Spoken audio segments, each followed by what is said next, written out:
بسم الله الرحمن الرحيم الحمد لله رب العالمين والصلاة والسلام على سيدنا محمد ختم الأنبياء والمرسلين ووسيلتنا إلى رب العالمين وعلى آله وأصحابه ومن تبعهم بإحسان إلى يوم الدين وعلينا معهم وفيهم برحمتك يا أرحم الراحمين. اللهم إنا نويت التعلم والتعليم وتذكر التذكير والنفع والانتفاع والإفادة والاستفادة والحث على التمسك بكتاب الله وسنة نبيه والدعاء إلى الهدى والدلالة على الخير وكل ما نواه مشايخنا انتقاء وجه الله وثوابه وقربه. اللهم علمنا ما ينفعنا وانفعنا بما علمتنا وزدنا علما نافعا يا كريم. Alhamdulillah, in our discussions of Hanafi Fiqh, we've been looking at the chapter of purification, and today inshallah, we will close the chapter of purification. We just have a few more issues to cover before we make it to the beginning discussions on prayer. We left off in our previous session talking about physical impurities.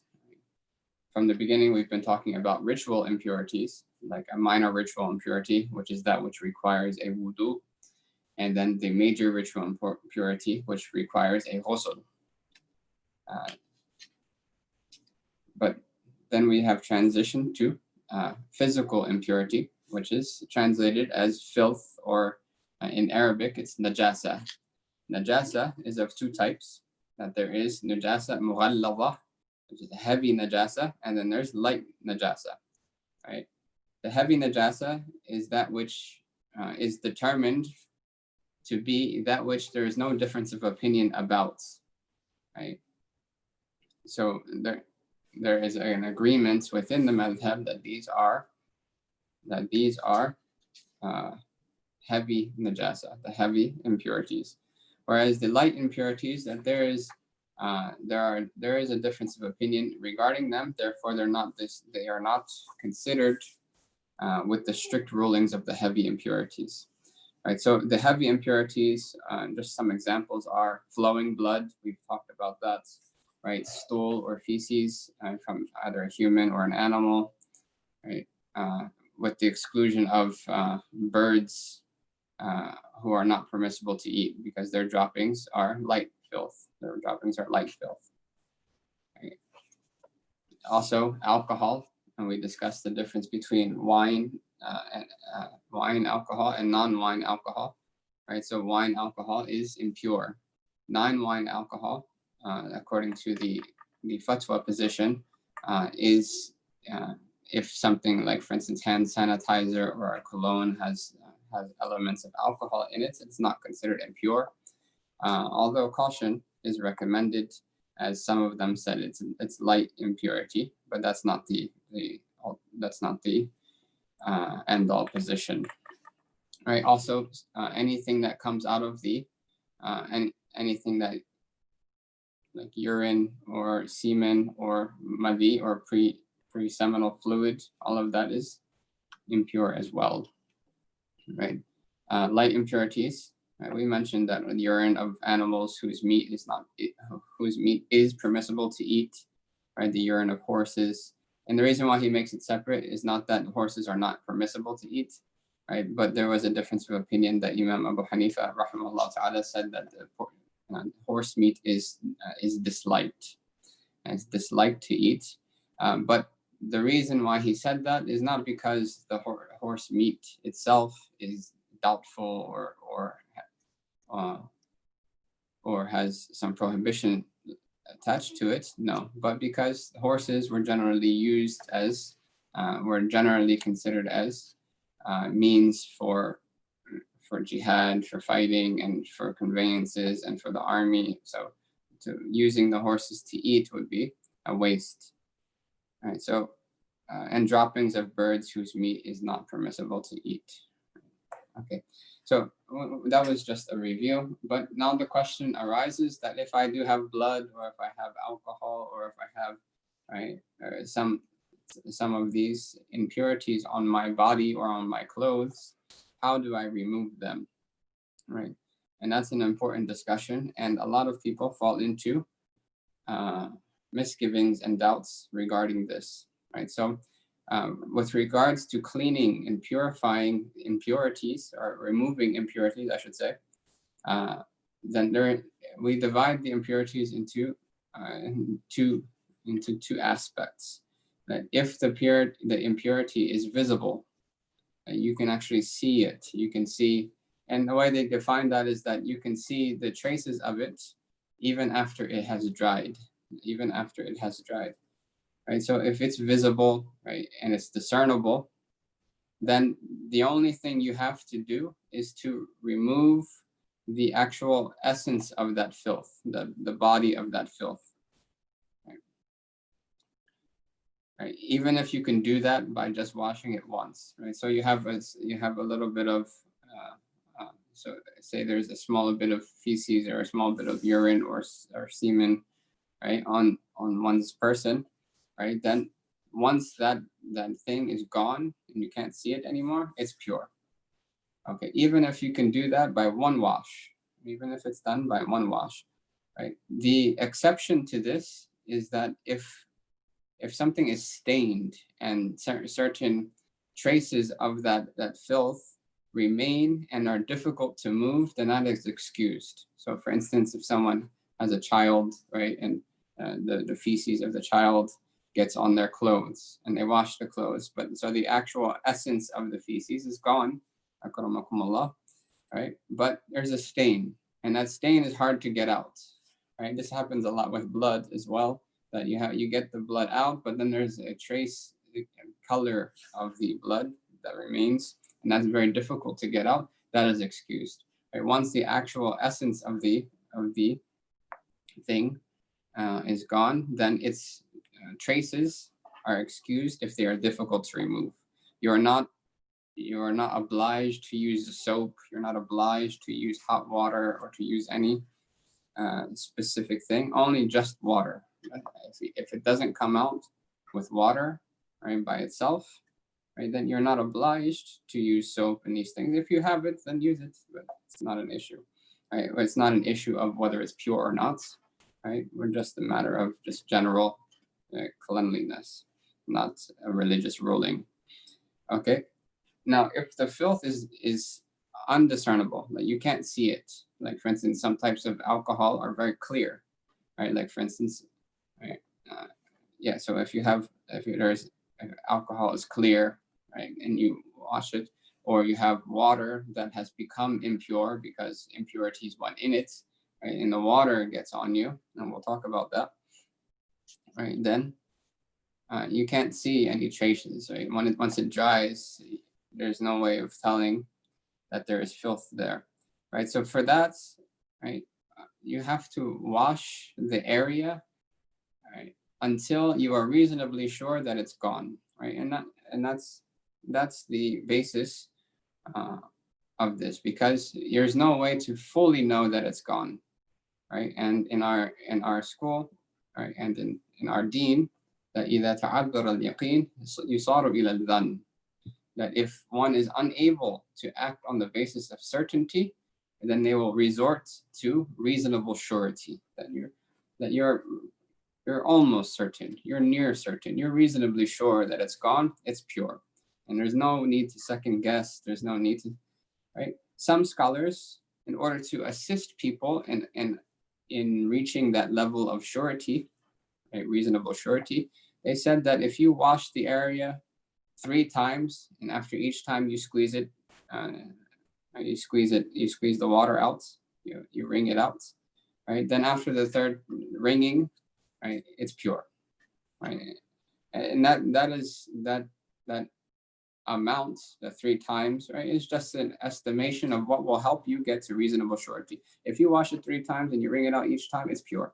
Forget about any other what ifs and conjecture, right? That has nothing to do with our religion. All right. If the thing can't be squeezed, so like it's a mattress or something thick, right? Something that you can't clean, or like for instance, the couch cushion or something, you're not going to be able to wring it out, right? Then what you would do is you will wash it, right?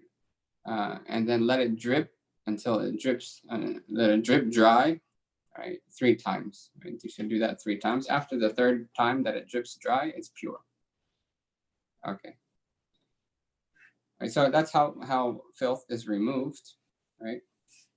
Both of them, right? If you can see the filth, once the essence of it is gone, then it is gone, right? And that's the basis of certainty, right? And any stains that remain, if they're difficult to remove, then that's excused. Right? If you cannot see it, then to wash it, right, till you are reasonably sure that it's gone, and you'd be very surprised that that the impurity will go away very quickly, right? And the washing machine suffices. There's no reason to be concerned about what if the washing machine does this. There's no need to add extra cycles, even though it would be recommended to add a 3rd cycle. A general recommendation, not a specific ruling. That would suffice, even if you were to just run something under the water for a period of time, right? That would suffice as well, right? And okay.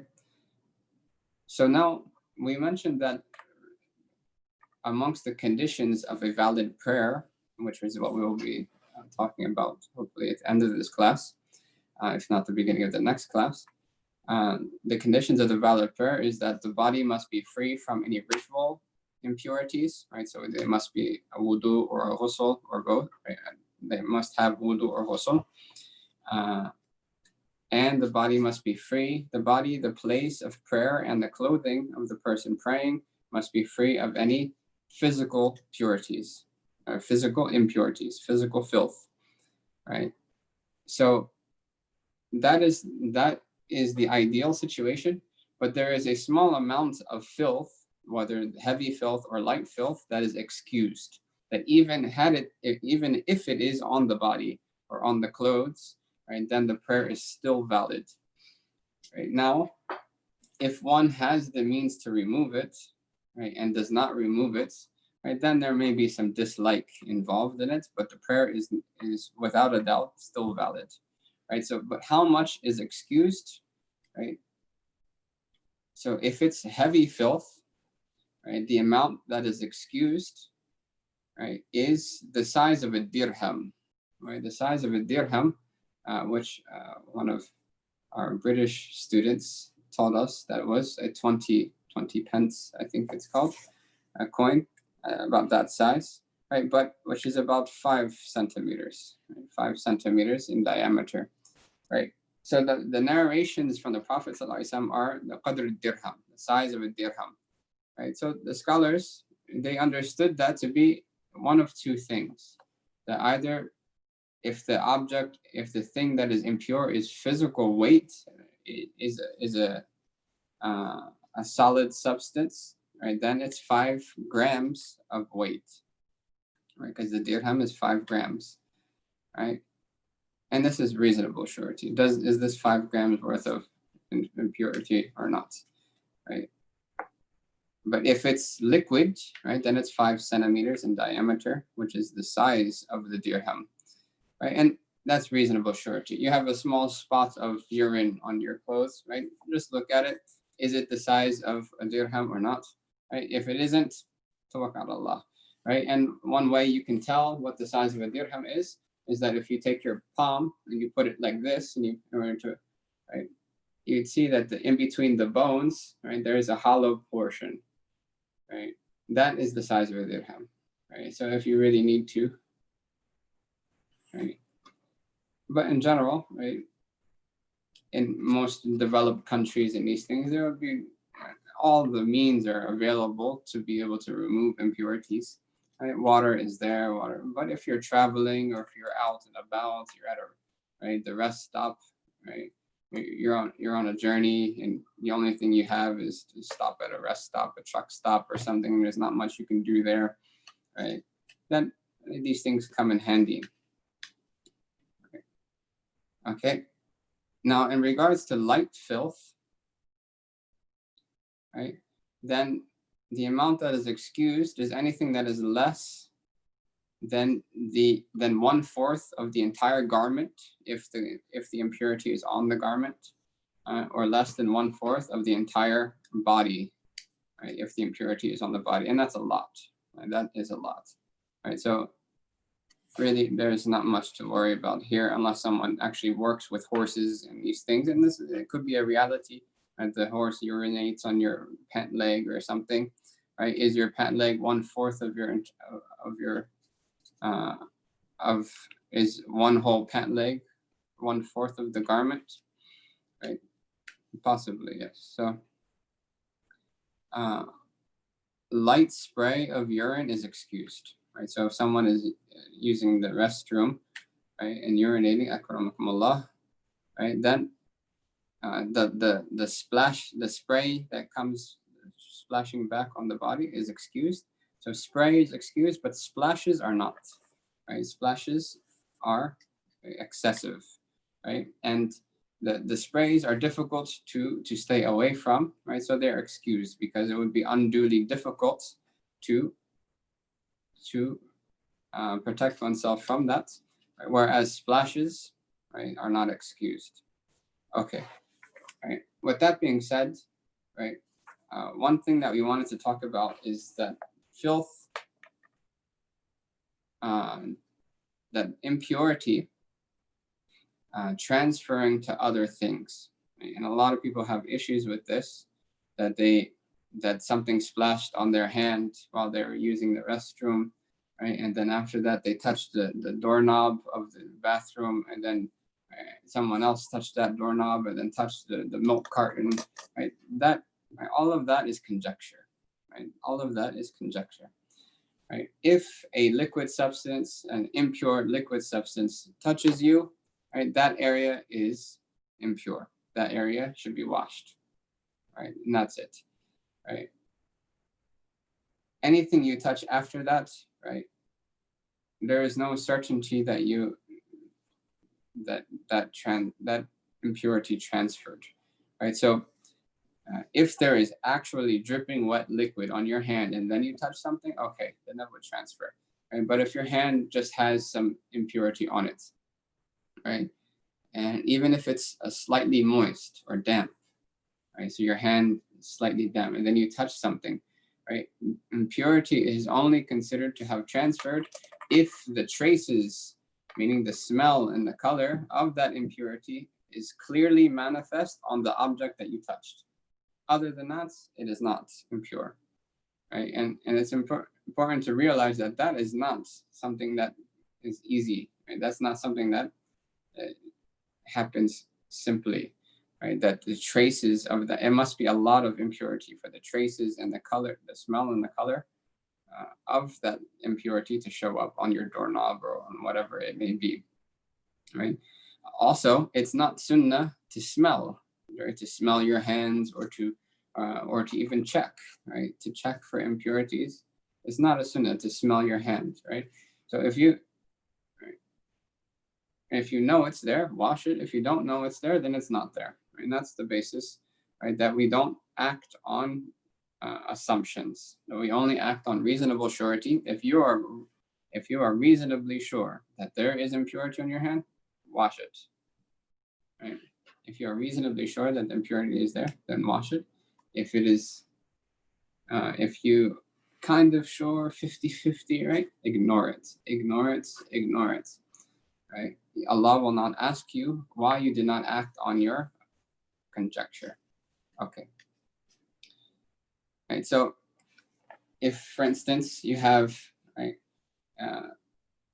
some dry impurity, right? So, say you have, for instance, there's impurity on the ground, right? There's urine on the floor. So you're going to a rest stop or something, some public bathroom. There's urine on the floor. Right? This is a terrible example. All right, say you're at a dorm or something, right?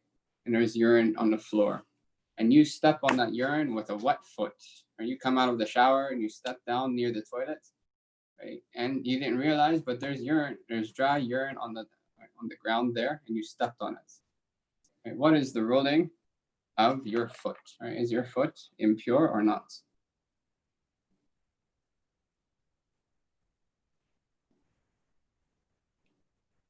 Anyone? I'm looking at the questions on YouTube. We'll address those in a second. Right. So if you stepped on dry urine with a wet foot, right, your foot is not considered impure unless the traces of that urine are clearly manifest on your foot. Right? So that the color of the urine is there on your foot, or the smell of the urine is there on your foot, and it's not sunnah to smell, so you're just reasonably sure. Right? No. Right. And generally the basis is, right, things are pure until proven otherwise. Right. So you need more than just 50-50 to overturn the verdict of purity, right, if you want to use court terms. Okay, so he says here that a wet, clean foot that steps on impure ground without any trace of filth appearing on the foot is not deemed impure. Right? Right, same thing applies that if one, right, and the same ruling applies that if one is, there's impurity, dry impurity on the bed, and one sleeps on that bed, right, and then sweats during the nights, right, if the traces of the impurity are completely visible, absolutely visible, right, on your body, then that place needs to be washed. Okay, so now when washing the impurities off the body or the clothing, right, you must use either water or any liquid substance that removes filth, right? Something that's flowing that removes filth, right? So it doesn't have to be pure water, right? Ma mutlaq, according to other madhabs, right? Any type of water, even if it's already used water from your wudu, right? Which common most places, the water just goes down the drain, right? But even if it's used water, right, even if you use vinegar, you use rose water, you use watermelon water, whatever, right? Whatever weird contraptions, right, one has at hand, right, as long as it's flowing and it removes filth, right? So if you pour honey on your hand, right, then that's not going to do anything, right? And the basis of removing filth is that first step we do is we lessen the filth, we diminish the filth, right? So for instance, if I were to take something as an example, right? If I had a table, so say this is a table, if I had a table, right, or any surface, and there is impurity here, right? Some blood here, somebody, right? They're studying, and then all of a sudden they have a nosebleed, and it lands on their coffee table, right? Right. Before, right, what people do is pour water on it. Right? That's not a good idea, right? Because water plus impurities plus splashing equals a nightmare, right? So first thing we do is we wipe it, right? We minimize the impurities and then we wash it off, right? So that's the basis of removing any impurity, right? And that only really manifests, right, on the body, doesn't really work for the clothing, right? So there's a question to clarify: is urine an exception to the dirham rule, i.e., splash, which is smaller than a dirham, is excused? Yeah, no. Right. The dirham rule applies to urine. It applies to the body. It applies to the clothing. Right. What is excused of urine is spray. We spray such that the points of spray are like the tips of needles, as they explain it in the books, right? Like needle heads, like very tiny, right, spray. Right? Even if it ends up being a lot, right? Even if it ends up being a lot, right? So the spray itself is excluded, but splashing is not excluded. So a drop of urine or a splash of urine comes on your body, then you have to remove that. That is impure, right? But spray, right? Something splashes back, right? Especially if someone is forced to use a urinal or something, and right, and they try to keep their distance, and they try their best, right, to prevent the spray, but small, right, mist comes back, right? That is not impure, and that is excused. That is excused, right? Because of the difficulty involved in staying away from that. Okay, tamam. There are some other aspects that he mentions, but they're very impractical. And for the lack of the brevity of time, we're going to move on to the discussion of how to clean oneself after relieving oneself, right, using the restroom. Right, this is called istinja. Istinja is talab al-naqa, right, to seek cleanliness after having used the restroom. Okay, this is one of the most important chapters because a lot of people, they make mistakes. They go to one of two extremes in regards to istinja. Right? One is completely abandoning istinja, right, which could possibly lead to the invalidity of the prayer, right, if the impurities are above the excused amount.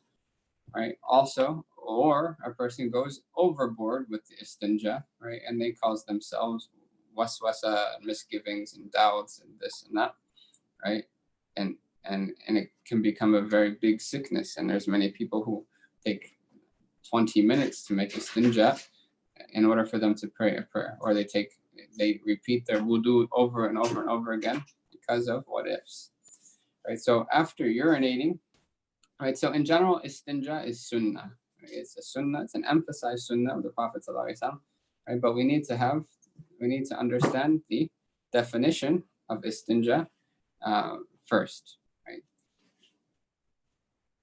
Right, so I'll just read what he says. He says, after urination, a man must ensure that no drops of urine remain in the urethra. Istibra, this is called istibra. Right, so this is before being able to make wudu, before it is valid for one to start or commence making the wudu, right? It is obligatory for men specifically, not women, to ensure that there's no drops of urine left, right, in the urethra, right, such that they would come out either during the wudu or during the prayer. Okay? Right, so this is called istibra. This is after the istinja, right? And this is only obligatory on the men, right? On the women, is not obligatory, even though it is slightly recommended to just wait a moment, not to immediately, after using the rest, after urinating, to immediately make wudu. Right? Just to pause for a moment and then make the wudu. Right? For men, because of the difference in anatomy. Right? So how does one do this? Right? Right. So he says that after urination, a man must ensure that no drops of urine remain in the urethra until no trace of wetness, right, appears at the tip of the male private part. Right. So if one urinates, right, then after that they should make sure that there's no urine still coming out onto the tip of the male private part, because as soon as the impurity appears, right, on the external part of the body, which is on the male private part, right, even if it's a small drop, right, then it is not valid to start the wudu. And if one did start the wudu, right, prior to having certainty or reasonable surety that that's finished, then the wudu would not be valid, right? So one has to reach reasonable surety prior to this. They give a few methods of how to ensure this, right? All of it goes back to reasonable surety. Are you reasonably sure that nothing's going to come out anymore, right? If you are, then you can start your wudu, right? If you're still doubtful, maybe another drop will come out, right? And that, right? But if the doubt is just baseless, then ignore it, right? But he does give methods. He says, right, and this all goes back to one's own personal custom or habit or choice, right? You can walk around and take a few steps around, right? You can, right, they mention clearing one's throat, right? They mention gently, right? Gently using one's hand to squeeze, right, any remaining drops out, right? Gently, right? Because people can really injure themselves, especially if they have waswasa. right? Depending on whatever one is comfortable in doing, right? One can use a tissue to dab to check, right? But it is not sunnah to check, right? You don't have to check, right? The basis is once you're reasonably sure that it's over, that there's no more drops coming, then you can start your wudu, right? And once you reach that reasonable surety, you do not have, and then you go to make your wudu, you don't have to check after the wudu, did anything come out? You don't have to check after your prayer, did anything come out? Don't check, don't check, don't check, right? Because checking gives more weight to the matter than is necessary, and shaitan will feed off of that. Okay, now that's in regards to urinating, right? Right, so he mentions that if the filth that exits the body does not, so in regards to passing stool, right? If the filth does not go beyond the exit point, the anus, right? Akramakumullah. If it doesn't go beyond the exit point, right? It just stays on that point, right? The filth stays on that exit point, then it's sunnah to remove it. It's sunnah, it's an emphasized sunnah to remove it, right? And then it is sunnah to remove that, right? And that's what's called istinja, right? If the filth does not move past its exit point, right, then that's called istinja, and that is sunnah. So he says, it is sunnah to clean that area, istinja, right, by using a stone that removes the filth or the like, right? So in the time of the Prophet ﷺ, they would use stones, right? Using toilet paper or anything that is, right, made for that purpose, right, is permissible, right? So, okay, but now if the filth goes beyond it goes beyond the exit point. It goes beyond the anus. It goes on one's legs, or right, or to any other part. Right now, it falls under a different ruling. It's not called istinja. It's called removal of najasa. Right. So the removal of najasa, right, that if it goes beyond the exit points, right, and that amount of stool which exceeds the exit point is less than a dirham, right? Then he mentions here, right? So if the amount that it exceeds is the size of a dirham or more, it's obligatory to move it. It's no longer a sunnah. It's obligatory to remove it. Right? If it is less than that, right, then it will be necessary to remove it, right? Because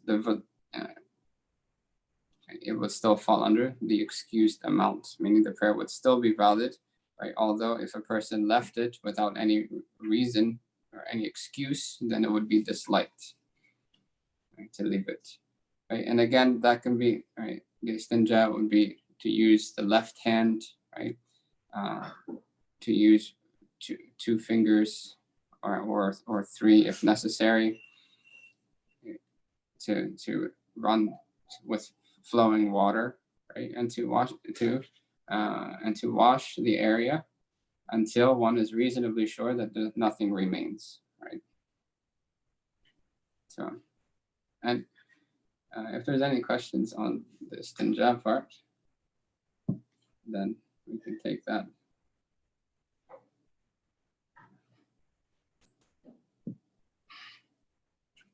Okay. Just trying to think if there's anything that we were missing out on. Okay. Right. So if the best thing to do would be to wash and to wipe first and then wash. Right. That's the ideal sunnah, right, of istinja. Right. However, if one does not have, or if one cannot do both, then it is best to wash, right? Right? If one does not have water, then to wipe, right? So that's the tartib, to wash and wipe, right? So wipe and wash, because the wiping reduces and the washing removes, and that's the sunnah of removing impurities, is to reduce and then remove, right? If one doesn't have water, right, or if one doesn't have tissue paper or anything, right, then just water. That would be the second best, right? And if one doesn't have water, then just wiping, right, is the third best. And the sunnah is attained by any one of those three. Right? You're not considered to have left the sunnah, right, if you did at least one of those three. Right? Okay. So now we're going to go into the prayer. Right? And let's see how much time we have. Okay, good. All right. We're going to go into the prayer. So regarding the prayer times, right, generally, if you use the prayer time chart of your local masjid or your local area, right, then you can follow that, right, and you don't have to inspect the sky and watch the sun daily, right? So we won't specifically go into the prayer times themselves, right? However, we will just take for a moment and talk about the Asr time, right? Because the Asr time is the ending of the Dhuhr time, right? That the Dhuhr time ends and Asr time comes in right away, right, at that same moment, right? So there's a difference of opinion in the Hanafi school as to what is the end of Dhuhr and what is the beginning of Asr, right? According to Imam Abu Hanifa, alayhi rahmatullahi ta'ala, that when the shadow of the objects outside, right, their shadow becomes twice their size, right, then that is the beginning of Asr. Right. So for instance, if you have, let's see if I can do this. Okay, we have the ground, right? And you have an object, and you have the sun coming from this direction, right? So the shadow is going to be over here, right? When the sun is directly above overhead at direct noon, at high noon, right, there will be no shadow except for a tiny residual shadow around each object, right? And that does not go away, right? That is called zawal. That is istiwa. That is when the sun is at its zenith. Soon as the sun starts to go to one side, right, the shadow will come out from the other side. Soon as that shadow comes out, that's the beginning of the Dhuhr time. Soon as the shadow starts to incline toward one direction, right, which would be if the sun rises in the east, right, then the istiwa, and then the sun will go to the other side toward the west, and the shadow will start coming out toward the east, right? That shadow initiates the beginning of Dhuhr, right? That shadow will increase and increase and increase and increase and increase until, right, it becomes one time length of the object, right, and then 2 times length the object, right? So you're going to need a larger object than a pencil to do this, right, if you wanted to investigate. Okay, but once the shadow reaches twice the size of the object that you're measuring, right, with excluding that residual shadow, which is very small, right, then that's the beginning time of Asr, and that's the end time of Dhuhr, according to Imam Abu Hanifa, rahimahullah ta'ala, and that is the chosen, relied upon opinion in the Hanafi school. However, the students of Imam Abu Hanifa, Imam Abu Yusuf and Imam Muhammad al-Shaybani, as well as some of the elite scholars of the Hanafi school, as well as Imam Shafi'i, rahimahullah ta'ala himself, they said that when the shadow of that object becomes 1 time its size, right? So if you were to take the pen, right, and the shadow would reach this length, right, with a little bit extra because of that residual shadow, right, then that's the beginning, that's the end of Dhuhr, and that's the beginning of Asr, right? That is not the relied upon position, but that is a valid position in the Hanafi school. It is a valid position in the Hanafi school, right? So if one did pray Asr early, right, at that earlier time, it is valid, right? However, it is not a good thing to bounce between 2 opinions, right? That one should choose an opinion. Right? Okay, I choose the later time, right? Choose the earlier time and stick to that, and to do it daily, because shaitan, right, right, will try to get you to play around with the religion, right? Okay, today I don't feel like praying right now. I'll take the later opinion, and then later on, you know what? I have to go to work. Right, so let me pray the earlier opinion. Right, so to take one, and choose one, right, and to stick to that. If some extenuating circumstances come up and something's really difficult, or you have to go, or you have an emergency or something, and you have the option of praying now in the earlier time, right, or possibly missing your prayer later, then pray in the earlier time. It's a valid position in the school, right? It is a valid position in school, but generally you should stick to that which your local masjid does, your local community does, or at least pick one and stick to that, right? But and also scholars, right, and that applies to praying dhuhr, right? Because to if you pray dhuhr at the late time, right? If you pray dhuhr after the object becomes, right, one time its shadow, right? Right, and then you pray asr right away because it's right. That's contradictory, right? So you should pray the dhuhr prayer in accordance, right? So if you're going to choose the late opinion, then you should pray dhuhr, right, before that time comes in. If you choose the early opinion, you should pray dhuhr before that time comes in, right? So you should pray dhuhr before things get one time their size, right? If you're going to pray the earlier asr, you can't pray you can't pray dhuhr late and then pray asr early. And that's contradictory. Okay. So the other prayer times are pretty straightforward, right? And one can use their prayer time chart. It is disliked to pray. There are 3 times in which it is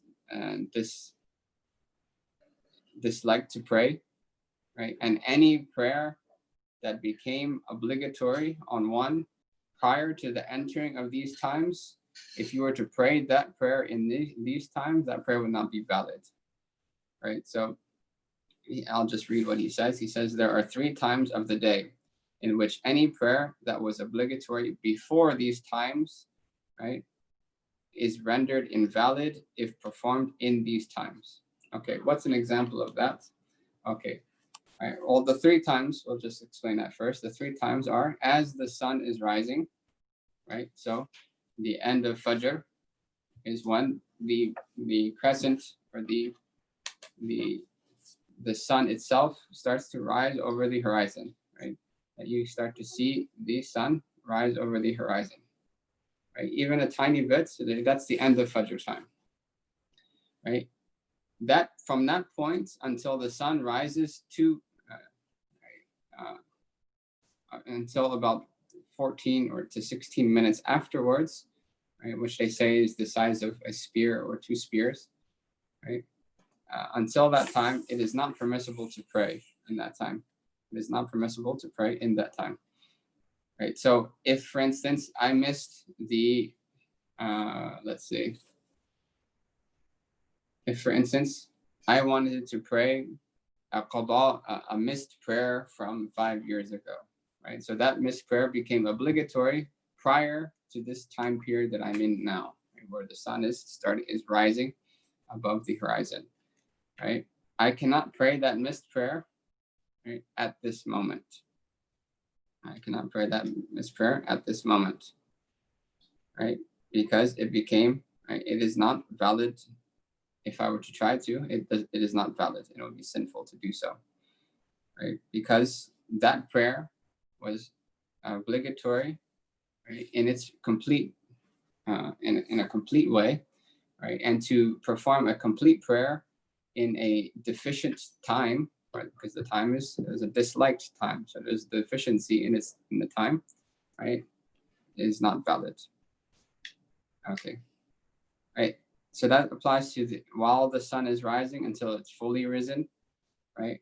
During the midday, when we said that the sun is directly at its highest point and there's no shadow except for the very small residual shadow at that moment to pray or to start any prayer in it, right? And also, as the sun is is starting to set, right? So when the sun becomes, the light of the sun diminishes and becomes dim, such that you could look directly at it and it doesn't hurt your eyes, right? It's also called the isfirar. So the sky starts to yellow at the end time of Asr until it sets, right? The exception to that is the Asr of that day. You're allowed to pray even at that time, all the way up until Maghrib comes in. But a previous, right? If you were to pray the day before his Asr as to make up, you cannot make it up at that time. It's not valid. Right, so any prayer that was obligatory prior to these times coming in, it's not valid to pray that prayer in these times, in these 3 times. Right. Other than that, right, it is disliked to pray any voluntary prayers, right, in the following times, right, in the same 3 times that we mentioned, as well as, right, during the khutbah, right, before the Fajr prayer, except for the 2 rakats of Fajr Sunnah. Right, so you can't pray the 2 rakats of Fajr Sunnah and then pray another 2 rakats and another 2 rakats of voluntary prayer. No, that time is specifically made only for the 2 rakats of the Fajr Sunnah, right? Unless one has to make up a witr from the last night, and that's different, right? Right, this is talking about voluntary prayers. Right, after praying the obligatory prayer of Fajr, right, after praying it until the sun has completely risen, right, and after praying Asr until the sun has completely set. Okay. So if there's any questions on that, we can take, right, you can just send them on YouTube, and we'll take them. We'll save some time near the end. Okay. All right. So now we're gonna get to one of the most important parts regarding the prayer. Right? And this is what we want to really to unpack the best that we can. This is the conditions of the prayer. So these are the conditions in order for the prayer to be valid. And we've already indicated toward them, because the first condition is being in the state of ritual purity, right? From both minor and major ritual impurity. Okay, so to purify oneself from any of the 2 types of major or minor ritual impurity. The second, being free from any physical impurity, physical filth on one's garments, body, and place of prayer, right? Except for the amounts which is excused, right? And we talked about the amount that is excused.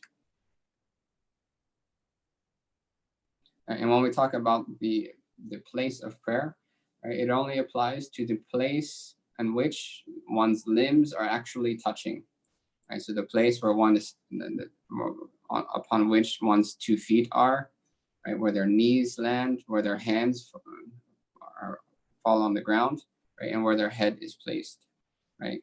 If there's impurity next to one or in the corner of your prayer mat, or right, and you don't actually touch that place during the prayer, then that's not what's meant, even though it's disliked to pray near impurities, right? But the prayer would still be valid. Right, the third condition, which is new, and we haven't talked about this yet, is to cover one's nakedness, right? The awrah. In Arabic, right, the awrah is that which is yu'aru inda izharihi, that someone, it would be, is blameworthy to expose. It's blameworthy to expose. Right now, right, we have a customary term in the English language for nakedness, right?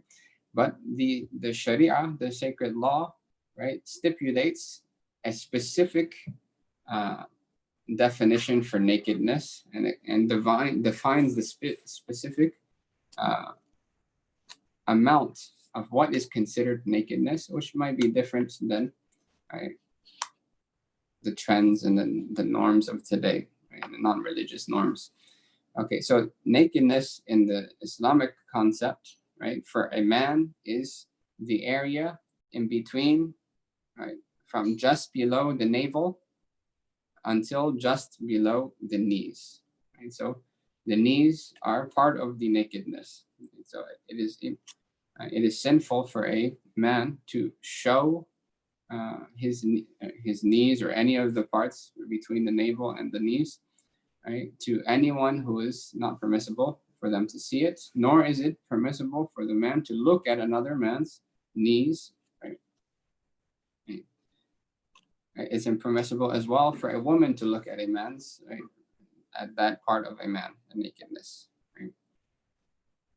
For the woman, right, on the other hand, the amount that is stipulated by Allah subhanahu wa ta'ala to be considered her nakedness, right, is everything, is the entire body except for her face, her hands, and her feet. Right? So the face is not considered awrah. Right? The hands as well as the feet are not considered awrah. Right?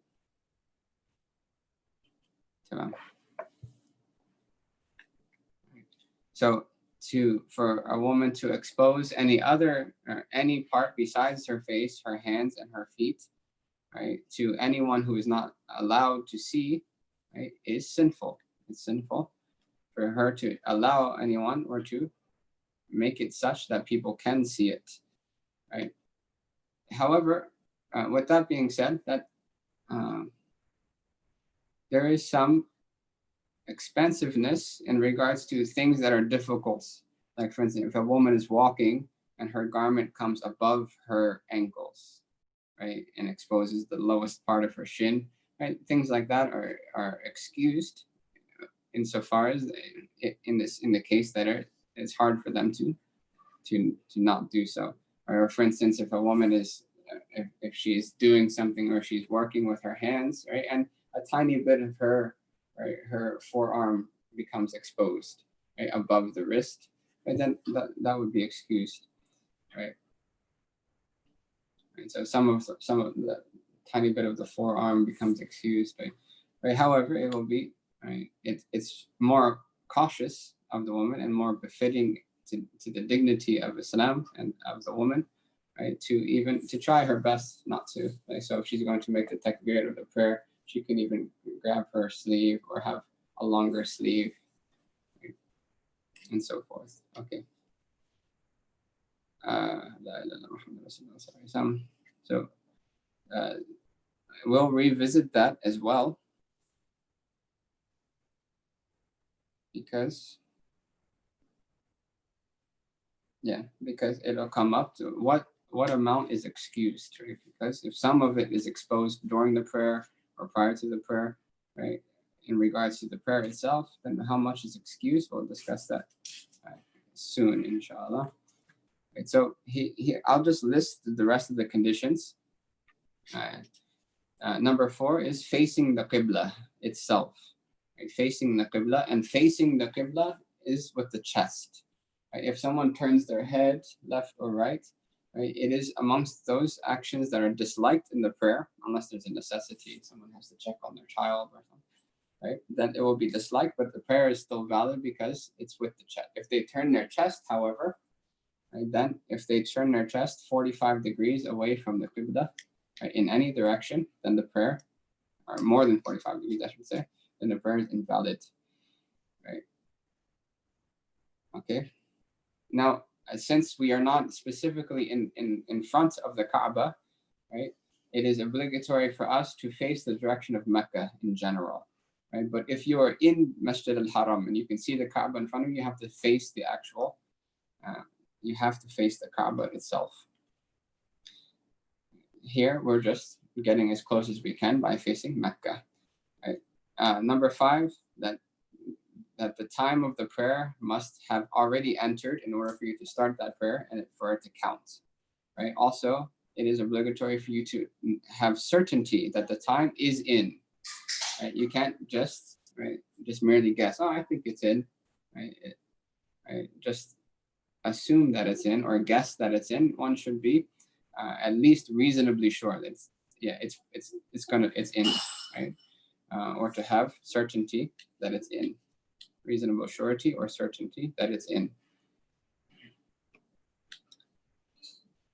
Number 6, that one must have the intention in their heart, right, for that they are praying and which specific prayer they are praying, right? In regards to the fard and the obligatory prayer and the necessary prayer, like witr, right? You have to have the intention that I am praying, right? And second, which prayer am I praying? Now, it is not necessary that one pronounces their intention, that I intend to pray Dhuhr prayer. You do not have to do that, right? Because the place of the intention is the heart. The place of the intention is the heart. But if it helps one to bring their hearts to a state of presence, right, then one is allowed to say that I'm praying Dhuhr prayer, right, behind the imam or so. Okay, tamam. Okay. And the intention being in the heart, right, means that Imam Karhi, one of the great early Hanafi scholars, he mentioned that it is inconceivable that any human does an action voluntarily and doesn't have an intention, right? So if somebody came to you and said, why are you standing in the saf right now? Why are you standing on your prayer mat? Right? You would say, I'm going to pray. That's an intention, right? You don't have to say it. You don't have to even think about it, right? The fact that you are standing on that prayer mat, right, about to raise your hands with wudu, right, that all indicates to an intention. Why are you waking up at 3 a.m. to eat food? Right? Because I'm fasting, right? It's obvious, right? Why are you rolling your sleeves up to go make wudu? Right? Why are you rolling your sleeves up and going to the bathroom? Right? Because I'm going to make wudu. These are the things that are obvious. You don't have to, right, constantly repeat it to yourself, right? And regarding which prayer, right, they mentioned that if someone were to tap you on the shoulder just as you finish your prayer and say, what prayer did you pray? That you could immediately answer them, Dhuhr, right? That's an intention. You don't have to. Right? Now, if you started the prayer, right, I am praying Dhuhr prayer, Allahu Akbar. Right? You have the intention to pray Dhuhr prayer, but in the middle of the prayer, you're thinking to yourself, you thought that it was Asr in the middle of the prayer, right? Then your prayer is still valid, right? If the prayer is Dhuhr prayer, then your prayer is still valid, right? So the intention is only a condition from in the beginning of the prayer.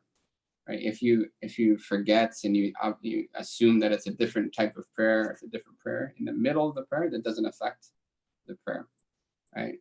If, however, you intended to pray Dhuhr, but then after the prayer you realize it's actually Asr, right? And you're in your heart you thought it was Dhuhr, then that prayer is not valid, right? So it's not about the tongue, right? So say you're about to pray, right?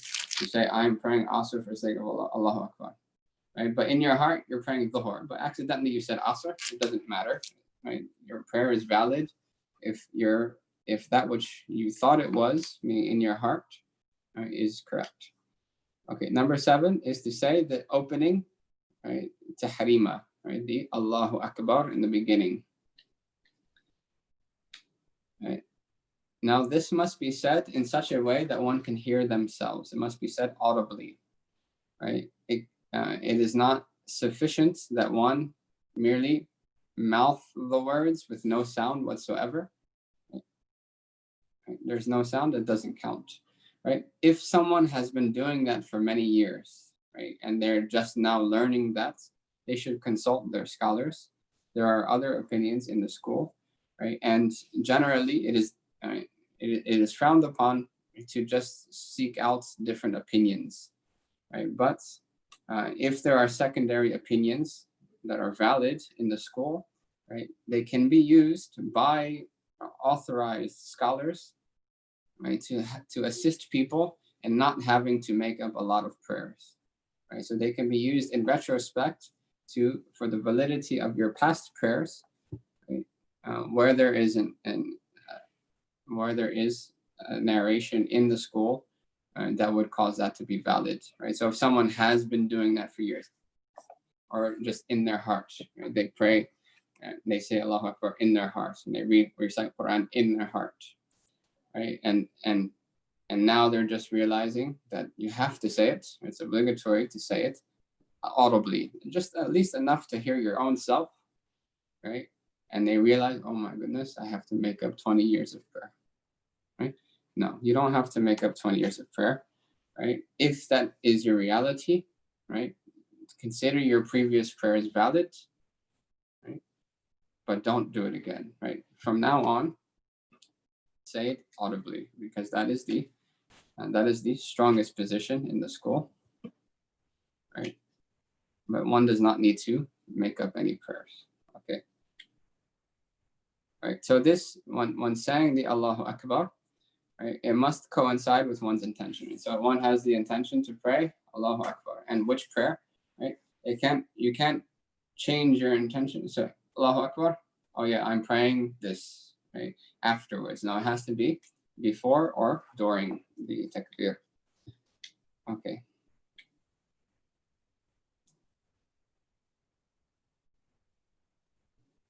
Okay.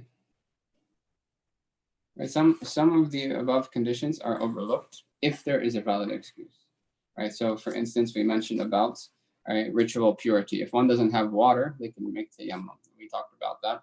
Right. If one doesn't have anything that any liquid that will remove any pure liquid that could remove impurities, physical impurities, they don't have any of that. They're traveling. Right. They just made tayammum because they don't have water. Right. How do they remove impurities? Right. You leave it. Right, and you pray the prayer with it, right, and you don't have to repeat the prayer, even if you do find later on, after having prayed, something to remove the impurity. In regards to if someone doesn't have, in the case that someone doesn't have clothing or they don't have sufficient clothing, right, then that is excused as well. So people in very poor countries that don't have access to clothing, right? If they don't have enough to cover, if they have some clothing, then they should cover as much as they can, right? But the prayer will be valid in the case, right? And also, it doesn't have to be, right, if someone doesn't have clothing that's pure, right, then they can use a sheet, or they can use a towel, they can use other things. It doesn't have to be what we call clothing, right? Something to cover the awrah, the nakedness. Facing the Qibla, right? If someone does not know where the Qibla is, right? They don't have a compass, they don't have someone to ask, right? There's no clear signs, like you're in a masjid, there's a mihrab area, that's sufficient, right? Right. But if you don't have any of that, you're traveling, you're in the middle of, right, some random place, and you don't know where the Qibla is, then it is obligatory to apply one's best judgment to estimate to the extent of one's ability where the Qibla is, and then pray toward that direction, right? As long as you apply your judgment and you estimate according to as best as you can, right, then the prayer is valid even if you were wrong. The prayer is valid even if you were wrong. Right. So and there are signs one could use, right? The sun rises in the east and sets in the west. Right. So if you can find out where the sun rises or where the sun sets, then you know where west and east is. If ahead of you is north, behind you is south, right? And you could determine from that. Right. You can use the shadows to do that as well. Right. There's a lot of things. But if it's at nighttime, right, and you don't know about stars, right, then you would assume, okay, I'm on highway such and such, which goes east to west, right? Even though the highway makes a lot of turns, and generally east to west in this way, and then try one's best. Right? If one has a compass on their phone, then you can use that. Right? Anything to get as close as possible as correct. Right? If they figure out later on that they prayed the completely opposite direction, the prayer is still valid because they did their best. They did what was in their capacity to do. And that's all Allah subhanahu wa ta'ala is asking of the person in the case that they don't know, that they don't have the knowledge, specific knowledge. Okay, Tamam. So those are the conditions, right? And conditions are obligatory, right? And conditions must be met, and it's obligatory in order for the prayer to be valid, right? But they're external to the prayer. Right? These are things that happen prior to the prayer, right? With the exclusion of the takbir, right? Technically, that is directly linked to the prayer itself, the actions of the prayer, right? But besides the conditions, right? The conditions of validity. Once all the conditions are met, then one can pray. Now, inside the prayer itself, there are certain actions which are obligatory. You can consider them like the skeleton of the prayer. Like without a skeleton, right, no human would be able to stand, right? They would just fall. So that's the structure of the prayer, these integrals, right? So these are the bare minimum. If any of these are missing, and we'll talk about them, there's 6 of them. If any of these are missing, there is no prayer. The prayer is not valid, right? After that, we'll talk about other things which are necessary actions. They're wajib. It's a lower strength, but it's still an obligation, right? That if the difference is that if they are omitted accidentally, then the prayer can still be salvaged by making a prostration of forgetfulness, right? So we understand the actions of the prayer under this distinction, right? So there is actions that are what they call arkan, the pillars of the prayer, the integrals of the prayer, right? And they are 6, right? If any of those is missing, there is no prayer. The prayer is invalid, right? And then there are actions which are like the body, like the muscles of the prayer, or like, right, the other important parts of the prayer. But if any one of them is missing, it is still possible to make up for it by making the prostration of forgetfulness at the end of the prayer, and the prayer is still valid. Right. So if we look at this, right, with these 2 things, then we can understand the prayer, right, and its specifics as we go through it. Above and beyond those 2 are the sunnah of the prayer, right? They beautify the prayer, right? And we'll talk about that when we get there. Okay, right. So the integrals of the prayer, the skeleton of the prayer itself, right, is, right, the first is the standing, that one must stand in the prayer if one is physically able to do so. Right? Allah says, وَقُومُوا لِلَّهِ قَانِتِينَ, and stand before Allah in submission or in humility. Right? So standing is an integral part of the prayer, right? For the obligatory and the necessary prayers, the fard and the wajib prayers. So the 5 times prayer as well as the witr prayer, you have to stand. In voluntary prayers, right, it is ideal to stand, right? But the Prophet did give permission to people to pray sitting, even without excuse. But he did mention that that for the one sitting, they have half the reward of the one who prayed it standing. But that's for voluntary prayers, nafil prayers, right? Or sunnah prayers as well, right? But for the obligatory prayers, the 5 prayers, right, and the witr prayer, right, or the Eid prayer, right, or the janazah prayer, and the other types of obligatory prayers, right, it is obligatory to stand if one is physically able to do so. Now, if one is not able to stand, right, they have a back condition, or they're elderly and standing causes them pain or difficulty, or increases their already or exacerbates their already present condition, right, then they are excused from standing. They can pray sitting, right? However, if they are able to stand at least for some a small portion of time before it gets difficult on them, then they should at least make the takbir standing, and then if it becomes difficult for them to remain standing, then they can sit down, right? So standing is the root, is the basis, right, that you would stand in the prayer, right? If you cannot stand in the prayer, then only to the extent that you can, you have to stand, right? And then after that you can sit. If you can't stand at all whatsoever, right, you can't, it's severe pain or very difficult, or you'll fall because you're dizzy, right? Right, or you're playing somewhere where, right, it's possible that you could fall because of it, right? Right, then you don't have to stand even to make the takbir. Okay. So the next one is reciting the Quran. Reciting the Quran. Allah says, فَقْرَؤُوا مَا تَيَسَّرَ مِنَ الْقُرْآنِ. Read that which is easy for you of the Quran. And this is a verse of the Quran and revealed regarding the prayer. Right? So to read some portion of the Quran is obligatory, right? We'll talk about later that to read a certain amount, a specific amount in a specific surah, right? That is necessary, right? That if you miss it, then you can make the prostration forgetfulness. Right, so bare minimum recitation of the Quran, even if it's only one verse, right? At least one verse of the Quran, right? That's the skeleton of the prayer, right?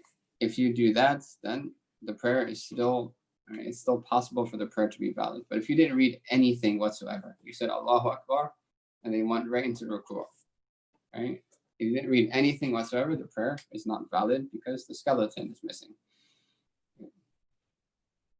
Okay, so it is obligatory, it's an integral of the prayer, to recite the Quran, even if only one verse, in any 2 units, any 2 rak'ats of the obligatory prayer, right? And in all of the rak'ats of a witr or a voluntary prayer. Right? The exception to this is if you're a follower, you're praying behind the imam, right? Then you don't have to read anything because the Prophet said, "Innama ju'ila al-imamu liyu'tamma bihi." The imam was placed to be followed. Right? So the imam's recitation is sufficient for you. It counts for you. You don't have to recite anything. Right? There's no recitation of the Quran for the follower of the imam. Okay. Right, so it is obligatory to recite at least one verse in any 2 rakats of an obligatory prayer. Right, so if it's a 4 rakat prayer, at least 2 rakats, you have to recite at least one verse. That's the skeleton of the prayer, the bare minimum. Right, the remaining 2, right, do not fall under that. Right, or in Maghrib, there's 3 rakats, at least 2 of them, right, you have to recite at least one verse of the Quran. Right, that's for the obligatory prayers. Now for the witr and the voluntary prayers, every rakat you have to recite. You have to recite something of the Quran. Okay, and we'll talk about what the necessary portion of the Quran is. Number 4 is the bowing. And the minimum bowing is to the extent that if you were to stretch your hands out, you could reach your kneecaps. You could reach your knees. Okay, you don't actually have to stretch your hands out, but if you bend down to the extent that had you stretched your hands out, you could reach your knees. That's the minimum of the bowing, right? And that's actually the sunnah bowing for the women. It's the sunnah bowing for the women because it's more concealing to the shape of their body than fully prostrating, fully bowing. All right, number 5 is the prostration. Right, there's 2 prostrations. They're both obligatory in each unit of prayer, each rakat. Right, so the prostration, right, is the minimum level of prostration to fulfill the obligation. Is that one's forehead? Right, the proper prostration is one's forehead, both hands, both knees, right, and both feet. Right. However, the prostration is still valid if one's forehead, at least one hand, right, at least one foot, right, and one knee. It would probably be very difficult to pull that off, right, but it's still valid. So for instance, somebody makes a sajda, midway they lift one hand and they scratch their face. Right, that lifting of one hand does not invalidate the prayer. Right, the sajda is still proper. Like the most important part of the sajda is the forehead. Right, but the sajda has to be in such a way that there is reverence and veneration involved in it. Right, so if someone did a handstand and only put their head on the ground, then that would just be mockery. That would not be reverence. Okay, last is the final sitting of the prayer. The final sitting. So if it's a 2 rakat prayer, it'll be at the end of 2 rakats. If it's a 4 rakat prayer, at the end of 4. If it's 3, it's at the end of 3. So the final sitting, right? That one must sit in the final sitting to the length of time that it would take to recite the tashahhud supplication. At-tahiyyatu lillahi wa salawatu wa tayyibatu.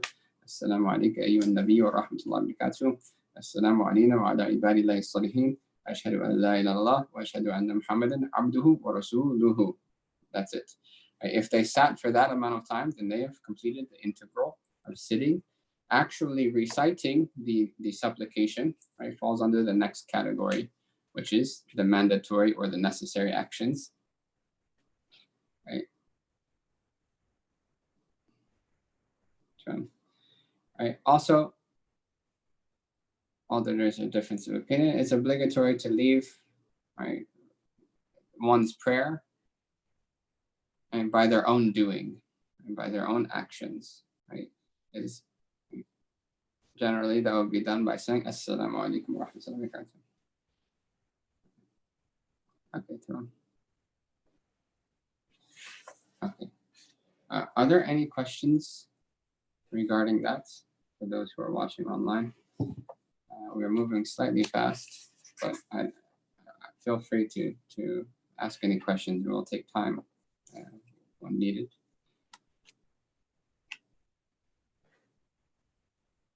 Okay. Right. So the obligatory actions, okay, and the mandatory actions, they both have to be done. Right? We're not saying that one is obligatory and the other one is not. Right? They're both a type of obligation, but the scholars, right, have looked at the legal rulings of the Quran in a very subtle way, right? Such not to add to the Quran that which is not there, right? Because Allah prohibits anyone from saying that which is halal and haram, right? Just from mere conjecture. So the scholars were very wary of making specific rulings, right? So the obligatory is established by definitive, right? Definitively authentic proofs, hadith or Quran, right? And definitively, and they're definitive in their meaning as well. So they don't lend themselves to multiple interpretations. So that's what's considered fard. Whereas the wajib lends itself to possible interpretations, or the strength of that proof is less. Right. Other than the salam, how can one validly end their prayer? Right. To end the prayer by one's doing is obligatory. Right. So if someone, right, if you're in your final sitting, right, and someone just comes by and twists you around and turns you away from the Kaaba, right, the prayer breaks. But did you do it? Was that your own voluntary action? No. Right. So according to that opinion, that prayer is not valid. You have to re-pray it, because you did not leave the prayer by your own doing. You left, even though you would not be sinful, because that person would be sinful, right? But so it's obligatory. It's possible to leave the prayer with any action, right, of your own doing. If you specifically turned away from the Qibla, right, the prayer would be considered complete, right, technically, right? But it is mandatory, is necessary action to leave the prayer by using the words Assalamu alaikum wa rahmatullah. Okay, wa rahmatullah, sorry. Right, to leave the prayer by using the salam. Now, we'll talk about this when we get there specifically. To intentionally omit any necessary action, any wajib or mandatory action, right, is severely disliked, is prohibitively disliked, sinful, and it becomes necessary for you to repeat that prayer. So any prayer that is performed with prohibitively disliked actions in it, right, then it is obligatory or is necessary to repeat that prayer if the time still remains, and is recommended to repeat that prayer if the time goes out. Right. So if I decided I don't want to, okay, I'm going to pray, but I'm not going to leave the prayer by saying salam, because next to me, my friend Zaid my ex-friend Zaid is sitting next to me. I don't want him to think that I'm saying salam to him, so I don't want to leave the prayer by saying salam. So instead of leaving the prayer like this, I just get up and walk away. Right? I finish my tashahhud, everything, and then I just get up and walk away. Right? That prayer is technically valid because the skeleton is there. Right? The skeleton is there. I left by my own action. I walked away. Right? But it is obligatory for me it is necessary for me to repeat that prayer because I intentionally omitted a necessary action, which is to say the salam. Right? If I forgetfully omit a necessary action, then that's where the prostration of forgetfulness comes in, and we hope to clarify that in the upcoming classes. Right? I just want to make sure that these 5 integrals, right, are understood. That the standing, if one is physically able, and to the extent that they're able, if they have difficulty, right, is obligatory in the fard and the wajib prayers, the obligatory and the necessary prayers, right? It is not obligatory in the voluntary prayers, right? Recite something of the Quran, even if it's 1 verse, in at least 2 rakats of the obligatory prayer, right? In all of the rakats of the witr or the voluntary prayers. And so you want to pray your tahajjud prayer, right? It's obligatory to recite in every single unit, right? To bow, to make at least 1 bowing per, or sorry, not at least, to make 1 bowing per unit of prayer per rakat, right? And we mentioned the extent of that, right? To prostrate twice in each unit of prayer, right? And to make the final sitting at least to the length of saying the tashahhud supplication, right? And then leaving the prayer by one's own actions. Right? All of those are obligatory. That is the skeleton of the prayer, right? The next discussion, which we'll take, we don't really have too much time now. We might just mention a couple of them, right? Are those actions which are wajib. Wajib is a lower level of obligation, but it's still obligatory. It's a necessary action. The reason why they make a distinguishment between the two is because that if these are accidentally omitted, then one can make up for them by making the prostration of forgetfulness. If they are accidentally omitted, then one can make the prostration of forgetfulness. If they're intentionally omitted, right, then it becomes necessary for one to make it, to repeat that prayer, right, if the time still remains. But technically the prayer is valid, right, but one would be sinful for doing that, right? And the point of the prayer is not to gain sin, right? It's to gain closeness to Allah subhanahu wa ta'ala. So therefore, to repeat it, to make up for that wrong, and to pray the prayer in a way that's pleasing to Allah subhanahu wa ta'ala so that He accepts it, right? So we'll just mention 1 or 2. We'll try to stop at 12. We have an extended class today just because we're running short on time. We'll also have another class tomorrow, inshallah, for those who can join online. If not, then you can follow the recordings, just because we're coming near to the end of the dawrah, and we want to finish at least the main discussions of the prayer.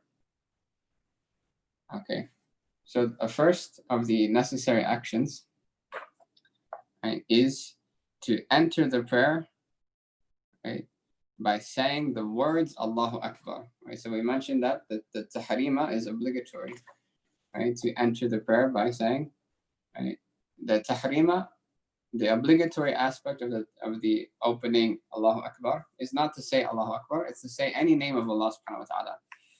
Right? That you could start Allah. Right? You could start the prayer Allahu Rahman. Right? You could start the prayer with anything technically, as long as it's the name of Allah and it doesn't entail a dua. Right? Du'as do not count. Because Allah says, وَذَكَرَ اسْمَ رَبِّكَ فَصَلَّى, that He mentions the name of Allah and prays. And that's about prayer. To mention the name of Allah is obligatory, and that's how the prayer is started. And that's the condition to start the prayer. But to use the specific words of Allahu Akbar is necessary. It's wajib. Right? If someone said that, I don't want to say Allahu Akbar, I want to say Allah is the most merciful, and start my prayer, right? Technically it's valid, but it's sinful to do something like that. Right? And so Allahu Akbar. Right? And it's best to start with the hands already raised. With the hands already raised, say, right, for the men at the ears and for the women at the shoulders, right? Allahu Akbar as they go down, and to finish as they tie their hands. Right? It's very important not to stretch the first alif of the name of Allah. You say Allahu Akbar. That's a question. The prayer does not count. If one does that for the opening takbir, the prayer is not valid. The prayer has not started. If one does that inside the prayer, like in the takbir that we use to transition from one position to another, the prayer breaks. Allahu Akbar is a question. It's not an affirmation of Allah as being the greatest, right? The same thing applies if someone has said Allahu Akbar or Allahu Akbar, right? Because they all have very bad meanings. They all have very bad meanings. Right? Some of them worse than others, very bad meanings. Right? Allahu Akbar, Allahu Akbar. Right? And it's not difficult to say. Are there any questions? Right, we covered the first of the mandatory acts, the wajib, and we will continue from the second, which is to recite Surah Fatiha. Right? So we mentioned to recite something of the Quran, even if it's just one ayah, is obligatory. So if you have an entire prayer that you didn't recite anything, the prayer is not valid. Right? But if you forgot to recite Fatiha, or you recited Fatiha and then you went straight to ruku', you didn't recite any surah after that, right? Then the prayer can be made up, right, by making the prostration of forgetfulness. We'll talk about that starting from that in the next upcoming session, inshallah ta'ala. We can give a minute, we can give time for a question or two. If there's no questions, then we'll stop here and we'll continue tomorrow, inshallah ta'ala, at the same time slot.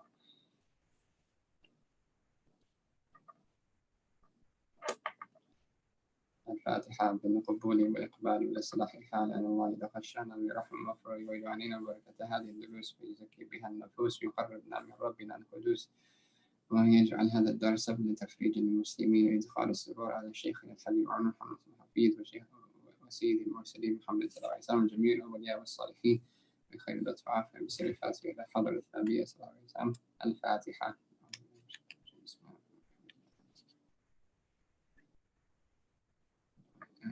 جزاكم الله خير والسلام عليكم ورحمة الله وبركاته.